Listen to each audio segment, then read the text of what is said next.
Like, are you signing the checks? If I was cutting the checks for Nathan, he'd call me and be like, Raspberry, this check has bounced. With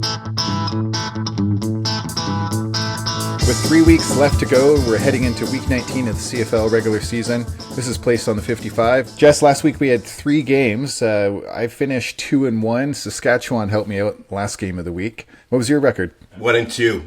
And that Saskatchewan game burned me because they only won by 4, and I had the Edmontons to win that game. The spread was only 2.5, so I fell short. The Hamilton game on Friday, that one I watched bell to bell, and it was the outcome I expected. I thought Hamilton would lose that one. I didn't expect Winnipeg to be quite as dominating as they were. They look like a really strong team. Considering they were 0-4 in the season, pick up the CFL in week 5 on. They have 10 wins on the season.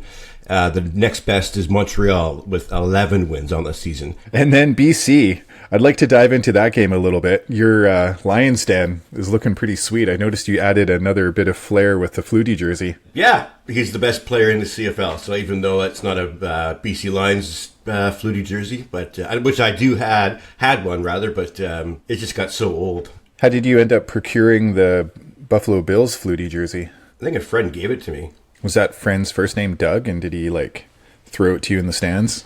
I wish. All right, so back to the BC game. Have you looked at Nathan's stats at all? Over the last 4 games, 218, no touchdowns, no interceptions. And then 264, none and none. 110, none and none. His only touchdown came on that Labor Day weekend win, where he had 3 interceptions as well. He's got 4 touchdowns, 7 interceptions, whereas VA's got 14 touchdowns and 7 interceptions. I don't really know about this 1 and 2 quarterback situation in BC because it's not evident which player is number 1 to me. I know. If I had to guess, you're a VA fan over Nathan. But I can just tell that you prefer VA, and if you were coaching the Lions, I think you would put him in, wouldn't you? I think I would. Yeah, I think with this team and his chemistry, it was better. Yeah, I get it. Nathan was great back in 2022, but different roster back then, different people catching the ball. Well, and then before Vernon Adams got injured, people were talking about him being an MOP candidate. You also don't want to bench the highest paid player in the league either. So it's a real tough call for Rick Campbell. This is Monday.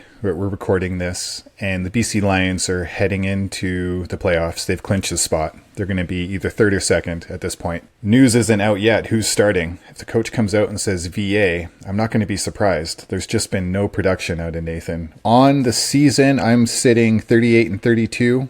You're sitting 31-39. I'd have to run the season to get to 500 then, right? Well, there's 12 games left in the season. So at best, you're looking at 43-39 at this point. So if I go 3-1, 3-1, 3-1, that should get me back up there. That would get you to 40-42. Ugh. All right. Well, it's been a tough year, what can I say? It's been a tough season. Great people have tough seasons, says Dave Dickinson. And then you add in spreads, and it's, spreads make all the difference. You're either getting or losing points, and there's been close games this year. And I've been burned a handful of times on either 0.5 point or a point. Or 1.5 points like last week. All right, so jumping into Week 19, Game 1, Toronto, they're getting a few points here, if I recall. What are we looking at? Yeah, they're 3.5 point underdogs. Against the Bombers in Princess Auto. Do you think the Bombers, I know you believe that they can't just skate through the rest of this season, but are they going to have as much fire knowing that they've clinched first and they could kind of rest some people and maybe get some rust off a couple others? That's the problem with finishing first so quickly. There's still 3 weeks left, and the next meaningful game they're going to play is the Western Final in 5 weeks. You're almost going to take 5 weeks off. O'Shea's group's not going to let him do that. I mean, they're going to start resting players at some point. Most of these games this week, as we're getting into the last part of the CFL, don't mean anything as far as moving around in the schedule. Argos do have something to win this game for.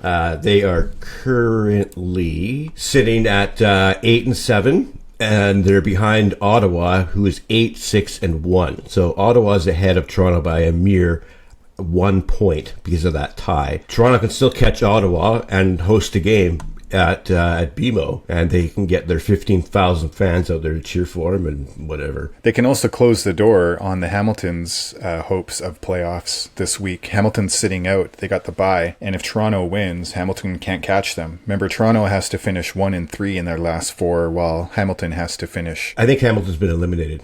No, they're still in it. Hamilton still has a But chance. it's still mathematically, yeah, you're right. So that being said, Toronto's got something to play for, so they can hold on, not only clinch a playoff berth, keep pace with the Ottawas, but are 3.5-point favorites. O'Shea's group, they're definitely not going to give up, but I don't think he's going to be resting too many players now. And they're at home. I like him to cover that 3.5 points. So I'll take the Bombers. It's a good bet. I don't blame you for taking that one. Because like you, I thought this was a tough game. I'm going to go with Toronto. Toronto. I always say Toronto. I put the R before the O. Oh, you could be like Don Cherry and pronounce it Toronto. Toronto. Yeah, and he loved Toronto. He wasn't doing it on, he wasn't trying to make fun of them. That's just the way he talked. Just mumbly on my side. So Toronto, I think, is going to win this game. And my guess is a close game. Winnipeg doesn't have much to play for, but pride. These guys are still getting paid to win and play, and they want to show up.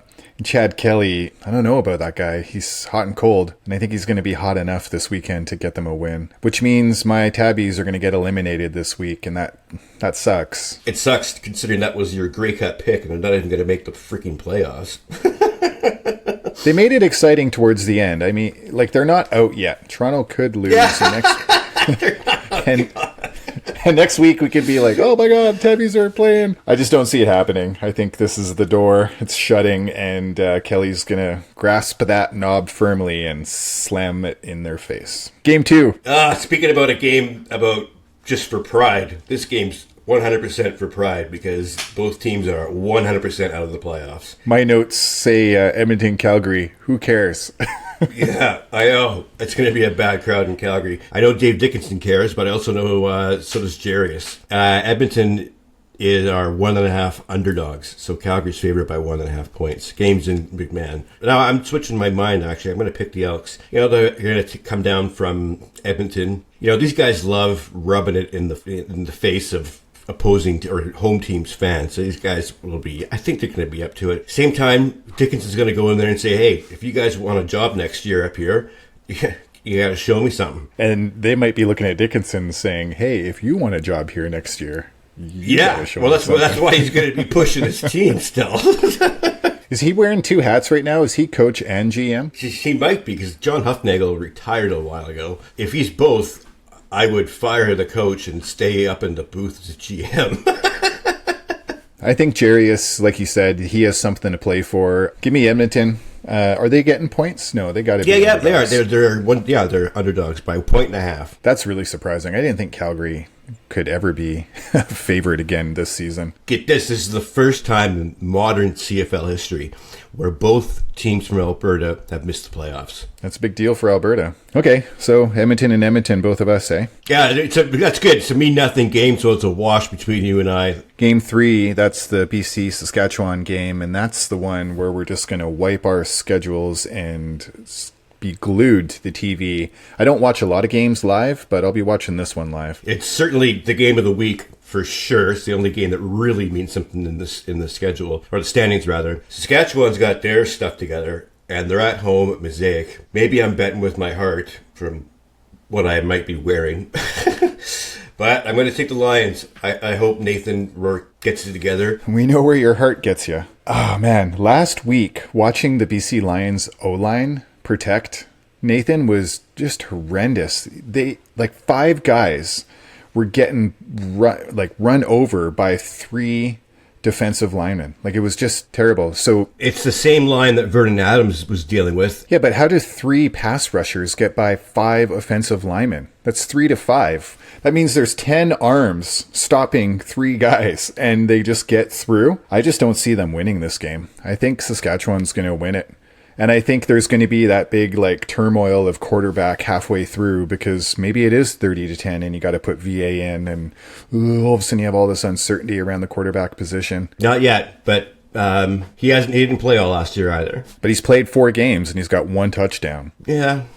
Okay. Well, I'm willing to give him a little bit more. You have got a long, long leash for that guy. Yeah. Like, are you signing the checks for Nathan and you're invested here and that's why you want to keep him in? What's going on? Yeah. If I was cutting the checks for Nathan, he wouldn't be playing for us. He'd be calling me and be like, Raspberry, this check has bounced. What the hell's going on? I'd be like, oh, yeah, well, I'll sign you. I'll give you $500,000, Nathan. Come on up. The signing bonus is actually going to be paid at the end of the season. So we don't know how they're going to get there, but you're saying BC for the win, or I'm going to hope for the cover and take Saskatchewan. BC should be bigger underdogs than just 1.5 in my opinion. Yeah, way bigger, especially in that stadium. Oh my gosh. Okay, Ottawa and Montreal. This is important for Ottawa. Sure, they're in the playoffs, but they'd like to have home field. Their home field's been incredible. It has. I think they've only lost one at home, and that was to Montreal. So do they repay the favor and head into Montreal and put a licking on them? Well, Montreal obviously has nothing to play for. If I were Montreal, I wouldn't be calling my best plays. Or if I had a trick play or something like that up my sleeve, I definitely wouldn't unleash it. I was Montreal, I'd keep my cards close to my chest. Ottawa really needs to win this game. So if I was Montreal, I would be sitting back and observing everything Ottawa is going to do to try and win this game. Because if they're going to probably try and do the same thing a month from now, they're not going to reinvent themselves. Because Ottawa has something to play for, and Montreal doesn't, I'm going to take the Red Blacks. All right, I see where you're going with that. That's pretty clever, actually. I never thought of that angle. So Montreal comes out, they run the ball a whole bunch, kind of focus on field goals, perhaps, and then they just sit back and observe. They're probably going to run the ball 35 times, especially if Ottawa can't stop the run. If I were them, I'd run on first down almost every single time. If it's 2nd and 8, then you throw, and if it's 2nd and 3, run it again. I think Montreal, they're going to run a lot and cover that spread. Montreal it is for me.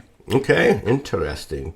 Well, with it being week 19, we got 3 weeks left in the regular season. Have we come to like an official position? Are we going to keep track of our betting going into the playoffs as like our season total? Or are we going to say, here's our regular season outcome, reset, here's our playoff outcome? I don't know. I mean, I would take it by the regular season, and then the playoffs are a different beast. There's only 5 games in the playoffs. Let's get through the regular season, take a look at our records, and then decide for certain. If you want to write a suggestion and tell us how we should add up our season and playoff totals, you can at placedon the55pod@gmail.com. Considering there's 21 weeks in the season, there's only 3 left, and that went quick. One of my favorite sayings, stupid time. Talk to you later. You got it, John.